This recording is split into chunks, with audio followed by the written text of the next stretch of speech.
नमस्ते दोस्तों। जैसा कि हम जानते हैं जो पेट्रोल के प्राइजेस है वो 100 के ऊपर जा चुके हैं, फिर भी जो है वो प्राइस कम होने का नाम ही नहीं ले रहा है। इसमें सबसे इंपॉर्टेंट बात अब ये आई है कि जो आरबीआई के गवर्नर है शक्तिकांत दास, उन्होंने जो सरकार है यानी कि जो राज्य सरकार और जो केंद्र सरकार है उनको ये कहा है कि जल्द से जल्द इस मामला को सुलझाना चाहिए। उसके बाद में आपको इस वीडियो में ये भी देखने को मिलेगा कि कहाँ पर जो पेट्रोल है वो 1 रुपये 45 पैसे में भी मिलता है। उसके बाद में जो मॉनिटरी पॉलिसी होती है उसकी एक मीटिंग होती है जिसमें जो शक्तिकांत दास जी है उन्होंने ये कहा कि जो फ्यूल के प्राइजेस है वो कंटिन्यूसली बढ़ते ही जा रहे हैं, जिसके वजह से जो सीपीआई है यानी कि कंज्यूमर प्राइस इंडेक्स जो है वो 5.5% हो गया। अब कंज्यूमर प्राइस इंडेक्स यानी क्या होता है कि अगर कोई भी प्राइजेस में ज़्यादा से ज़्यादा चेंजेस होते हैं यानी कि एकदम से प्राइस कम हो रहा है या एकदम से प्राइस बढ़ रहा है, इसे कहते हैं कंज्यूमर प्राइस इंडेक्स, जो कि 5.5% है दिसंबर 2020 का।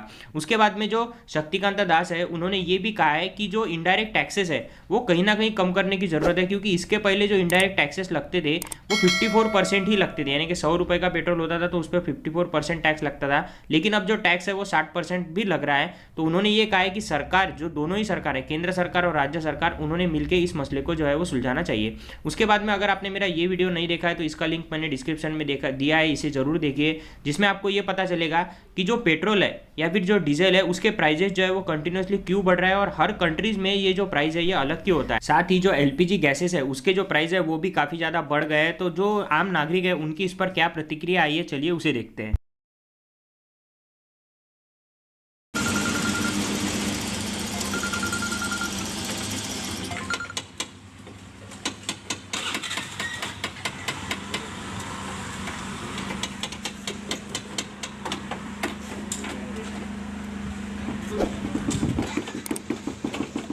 क्या बढ़ाया आपने अंकल? 100 रुपये का। तो कितने का माइलेज देता है आपका स्कूटर? 30 का। 30 का। तो कैसा लग रहा है आपको? कैसा लग रहा है?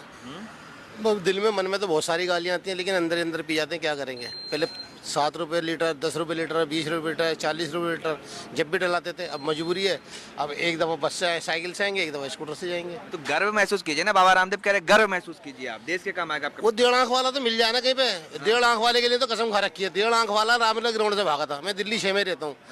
इसके ईंट जरूर मारनी है मैंने।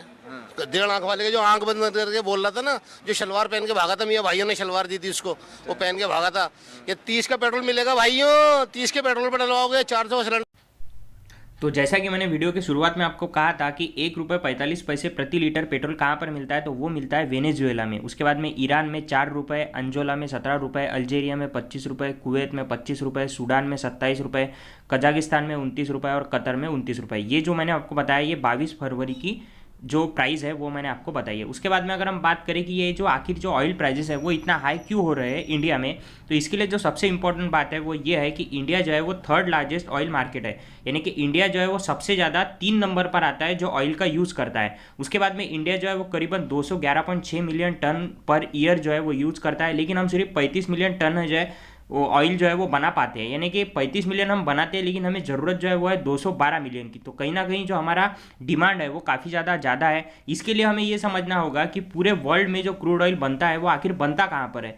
तो पूरे वर्ल्ड में अगर क्रूड ऑयल की बात करें तो ये एक 2015 का रिपोर्ट हमारे सामने है, जिसमें हमें ये दिखता है कि ओपेक जो कंट्रीज़ है उसके बारे में मैं आगे आपको बताता हूँ। तो ओपेक जो कंट्रीज़ है वो 42% जो है वो क्रूड ऑयल का प्रोडक्शन करती है। उसके बाद में रशिया 13%, यूनाइटेड स्टेट 12%, उसके बाद में China, Canada, Brazil, Mexico, Indonesia और अदर ऑयल प्रोड्यूसिंग कंट्रीज़, यानी कि कहीं ना कहीं जो ओपेक कंट्रीज़ है वो सबसे ज़्यादा ऑयल का जो है वो प्रोडक्शन करती है। उसके बाद में अगर हम 2018 की रिपोर्ट देखें तो उसमें हमें करीबन ये दिखेगा कि करीबन 80% जो है वो ओपेक कंट्रीज जो है वो प्रोड्यूस करती है क्रूड ऑयल को। अब ओपेक कंट्रीज यानी कौन सी कंट्रीज आती है, तो Algeria, Angola, Congo, Ecuador, Equatorial Guinea, Gabon, Iran, Iraq, Kuwait, Libya, Nigeria, Saudi Arabia, United Arab Emirates और वेनेजुएला। जैसा कि मैंने शुरुआत में आपको बताया वहाँ पर सस्ता पेट्रोल क्यों है, क्योंकि वहाँ पर वो ज़्यादा से ज़्यादा जो ऑयल है वो प्रोड्यूस होता है। लेकिन इंडिया जो है वो करीबन 85% जो है वो ऑयल दूसरे देशों से लेता है, जैसा कि मैंने आपको बताया। तो अब इसमें हो क्या रहा है, तो जो डिमांड है वो इंडिया की काफ़ी ज़्यादा बढ़ गई है ऑयल की, और जो सप्लाई है वो काफ़ी ज़्यादा कम हो गई है, क्योंकि जो